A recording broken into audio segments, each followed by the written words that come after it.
Because the road ahead was under construction, the man had been stuck in traffic for 2 hours, but had only moved 50 meters forward. The sweltering heat made him feel like he was suffocating, and the air conditioning in the car had stopped working. When he tried to roll down the window, even the crank was broken. At that moment, the driver behind him kept honking like crazy, making the man increasingly irritated. Then an annoying fly landed right on his neck. Unable to take it anymore, he grabbed a newspaper and swung it wildly around the car chasing the fly, but didn't even touch a single hair on the fly's leg. The man completely lost it. He suddenly threw open the car door, abandoned his car, and walked off without looking back, leaving the driver behind him, yelling and screaming. Next, the man came to a supermarket and wanted to exchange 2 50-cent coins to make a phone call.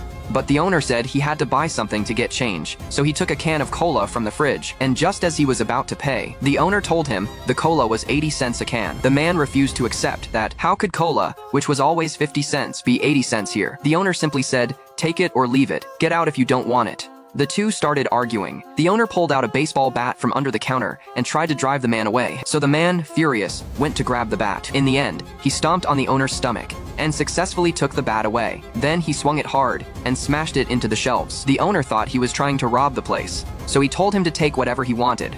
But that only made the man angrier, because he wasn't some petty thief. He just wanted justice. So he picked up a random item and asked the price. If it was overpriced, he smashed it. One after another, he destroyed 3 or 4 shelves. Then, the man grabbed the can of cola again. Finally, the boss didn't dare to argue anymore, changed his tune and said the cola was 50 cents a can. Only then did the man contentedly pull out $1 and placed it into the cash register himself. Even took his own 50 cents change. Then, left a mess behind and walked out swaggeringly. Later, the man took the 50-cent coin and made a call to his ex-wife from a payphone. But the line at home was busy, so he had no choice but to continue heading home. Lately, he'd been running around looking for work, wearing a huge hole in the sole of his shoe. So he found a secluded spot to sit, tore out some newspaper, and stuffed it in his shoe to patch things up for now. Then 2 thugs showed up beside him, claiming he had trespassed on their turf. The man didn't want any trouble and said sorry, trying to leave that trouble spot. But the thugs were unreasonable and pulled a knife, forcing him to hand over his suitcase to leave. The man hid his anger and pretended to get his suitcase, but then he pulled a baseball bat from behind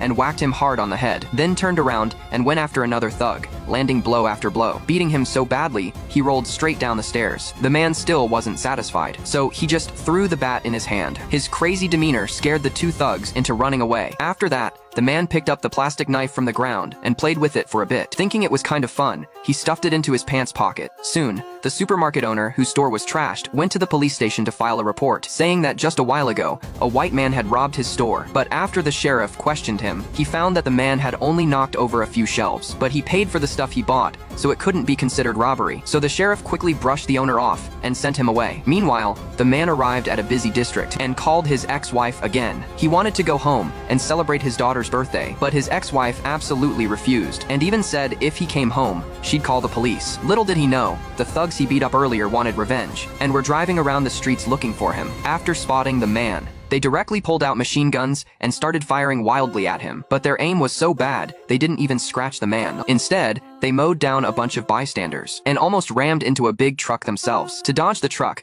they ended up crashing into an alley. The street was in total chaos, but the man calmly walked across the street and into the alley, only to see the thug's car wrecked. The people in the car were barely alive. He walked over to the vehicle, picked up the machine gun on the ground, ignoring their pleas, and shot them directly in the calf. Then, he took the guns from their car, gathered them all into a travel bag, and walked away with a full load. To save some legwork, the man wanted to take the bus, but carrying a bag full of machine guns obviously wasn't suitable for a crowded bus, so he backed out of the crowd and continued walking. Then, he ran into road construction again. With no choice, he had to take a detour. As he walked, the man got a bit hungry. He stepped into a fast food restaurant, wanting to order breakfast, but the waiter told him that breakfast hours were already over. The man asked him to call the manager. The manager insisted that breakfast was only served until 11:30. The man checked his watch and found it had only been 3 minutes. Angry, the man slammed the travel bag onto the counter and asked again. After being refused once more, he suddenly pulled out the machine gun and fired a burst into the ceiling. The waiter screamed in fright immediately. Then, the man got his breakfast without any trouble. But when he opened the box, the burger was a whole lot smaller than the picture. The man was speechless. He asked loudly, "Why is there such a big gap between reality and ideals?" but none of the customers in the place dared to answer. Only a naive little boy raised his hand, easing the awkward situation. After finishing his meal, the man walked out of the fast food joint. He wanted to call his ex-wife, but the line was always busy, so he had no choice but to step out of the phone booth. Unexpectedly, the tough guy waiting behind him got mad because he took too long and started cussing him out left and right. The man didn't waste words with him, directly pulled out a machine gun and blasted the phone booth to pieces. Instantly, the tough guy backed down and shut his mouth. At the same time, a huge crowd suddenly flooded into the police station, all reporting a white man carrying a gun in the street. The police chief finally realized how serious the problem was and immediately took the female detective to conduct a door-to-door search. Meanwhile, the man was still strutting down the street. Soon enough, he was stopped by a road under repair. This time, the man had had enough. He decided to ignore the construction signs and just walk through. Not surprisingly, a worker stopped him. The man asked the worker, "This road was fine a couple days ago. Why does it need fixing again?" But the worker insisted the road was broken, and no amount of complaining would change that. The man suddenly seemed to understand something. I know how it works. If you don't spend the money you have projected this year, they won't get the same amount next year. Now I want you to admit, there's nothing wrong with the street. The worker thought the man was crazy and wanted to mock him a bit, but then he suddenly saw the pistol sticking out from his waist. His attitude immediately did a complete 180-degree turn. He said he was just a road watchman. He even admitted the man was right about everything. In fact, the road wasn't broken at all. The man wanted to teach these parasites a lesson. The next second, he pulled a rocket launcher out of his bag. The worker got so scared he immediately fled in panic. Just as the man was figuring out how to fire this big thing, a little boy nearby came up to enthusiastically guide him. That thing off. What thing? That thing. Pull it off and then pull on both ends. The whole thing gets broken. Like this? Yeah. Turns out, he had learned all this stuff from movies, so under the little boy's guidance, the man successfully launched the rocket into an underground pipe. Look out.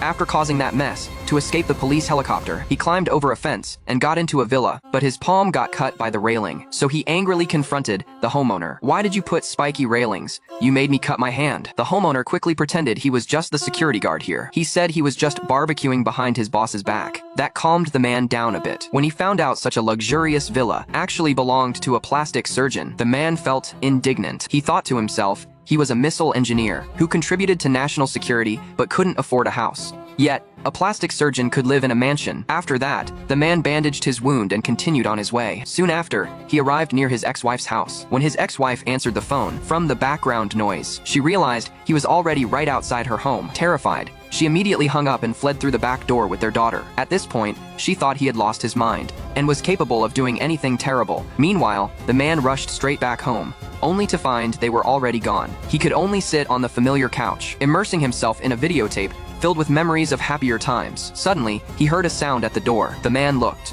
and it was the police who had arrived. The next second, he quickly slipped out the back door, then sprinted all the way to the dock, because he had already figured his ex-wife might take their daughter there. Sure enough, he spotted them on the dock. The man hugged his ex-wife, trying to rekindle their past feelings, but she pushed him away in disgust. Enraged, he immediately pulled out his gun, loudly venting about the hardships and grievances of being a man. But when he saw his lovely daughter, he instantly lowered the gun. He hadn't expected that in just a year, his daughter had grown up so much. Just as he was about to talk to her, the sheriff appeared nearby, idly making small talk, slowly letting the man let down his guard. After that, the sheriff gave the popcorn to the little girl. Just as the man put down his gun and prepared to accept his daughter's feeding, the sheriff gave his ex-wife a look.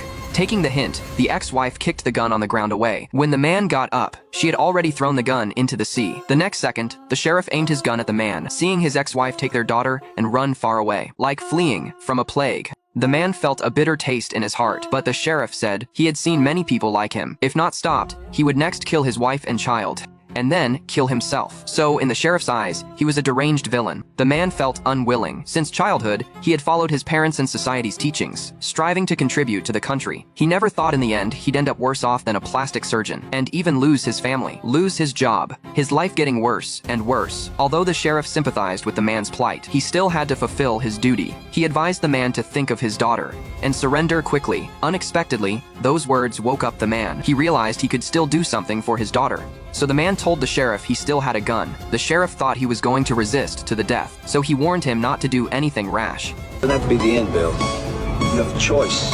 But the man had already made up his mind to leave an insurance payout for his daughter. He suddenly pulled out his gun, so the sheriff shot and killed him. Only then did he realize it was just a blue water gun.